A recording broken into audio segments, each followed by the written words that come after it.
সুপ্রিয় দর্শক, আমরা সবাই আজকের দিনে উদ্বেগ প্রকাশ করছি পাবজি মোবাইল এবং ফ্রি ফায়ারের যে অডিয়েন্স তারা এখানে বেশিরভাগ কনফিউজ যে কী চলছে। সো এর মধ্যে আসলে রাতে ভিডিও বানানোর কারণ এটাই। ভিডিওটা কিছুটা লম্বা হতে পারে, একটু মনোযোগ দিয়ে শুনবেন।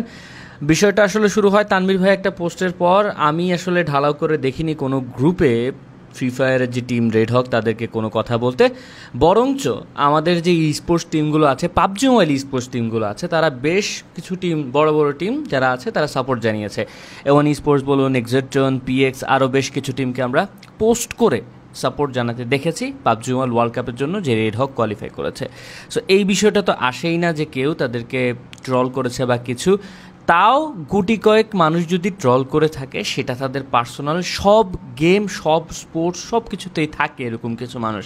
আপনি ভালো কাজ করতেছেন, আপনাকেও দুটো মানুষ কথা শোনানোর জন্য আছে পেছনে।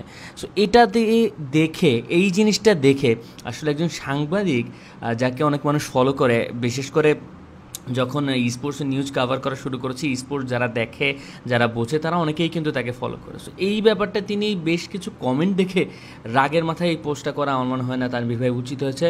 তানভীর ভাইয়ের সাথে আমি পার্সোনালি যতটুকু দেখেছি, আমাদেরকে কিন্তু অনেক সাপোর্ট দিয়েছে। আমরা স্পোর্টসের যে কোনো নিউজের সময় যখন তাকে মানে পূর্ববর্তী সময় যখন ব্যান ছিল তখন ডাকতাম, তখন কিন্তু সে আসতো, রেসপন্স করতো। এটা কিন্তু অনেকে করেনি। সো সেটার জন্য অবশ্যই থ্যাঙ্কস। বাট এই যে কাজটা করলেন তিনি, এর কারণে কিন্তু দুটো কমিউনিটিতে যে মেলবন্ধন হচ্ছিল সেটা কিন্তু আবারও ডিভাইড হয়ে যাচ্ছে। বিষয়টা হচ্ছে আননেসেসারি একটা পোস্ট, আননেসেসারি একটা কম্প্যারিজন। কারণ কিছু মিসইনফরমেশন থাকতে পারে, তানভীর ভাইয়ের কিছু ইনফরমেশন না জানা থাকতে পারে। স্পোর্টসের রিলেটেড নিউজ তিনি করছেন, বাট অনেক জিনিস অনেক জায়গায় আমরা জানি না।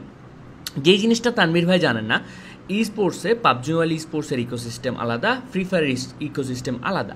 পাবজি মোবাইল স্পোর্টসে যেটা ঘটে, পাবজি মোবাইলে ন্যাশনাল টুর্নামেন্টে আপনি চ্যাম্পিয়ন হলে আপনি যাবেন রিজিনাল টুর্নামেন্টে, যেটা পিএমএসএলে ভালো খেলে, রিজিনালে ভালো খেলে, অত্যাধিক ভালো খেললে আপনি ওয়ার্ল্ড কাপের স্লট পাচ্ছেন, যেটা খুবই টাফ এখন যেরকম লবি হচ্ছে। যাই হোক, বাট ফ্রি ফায়ারে কিন্তু সেরকম না। ফ্রি ফায়ারে আপনি ন্যাশনাল চ্যাম্পিয়ন হতে পারছেন, তার মানে আপনি ওয়ার্ল্ড কাপের জন্য ডিরেক্ট স্লট পাচ্ছেন। এটা অবশ্যই ভালো একটা বিষয়, কারণ প্রত্যেকবার তার মানে একটা বাংলাদেশি টিম ফ্রি ফায়ার থেকে কোয়ালিফাই করতেছে for the world cup. But আমাদের আফসোস তো আছেই, আমরা কোয়ালিফাই করতে পারতেছি না, বিকজ আমাদের যে রাস্তাটা সেটা অনেক টাফ। বাট আমাদেরও কিছু খেলায় ঘাটতি আছে, আমরা পারছি না।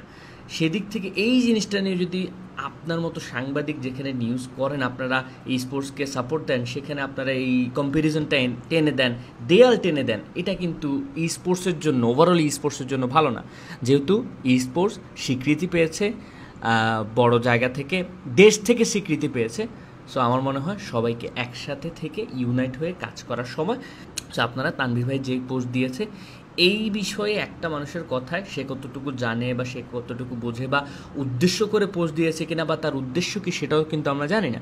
সো এই জিনিসটা নিয়ে আমি মনে করি খুব বেশি মাতামাতি না করে আপনারা দুটো যে কমিউনিটি আছে সবাই একসাথে কাজ করুন।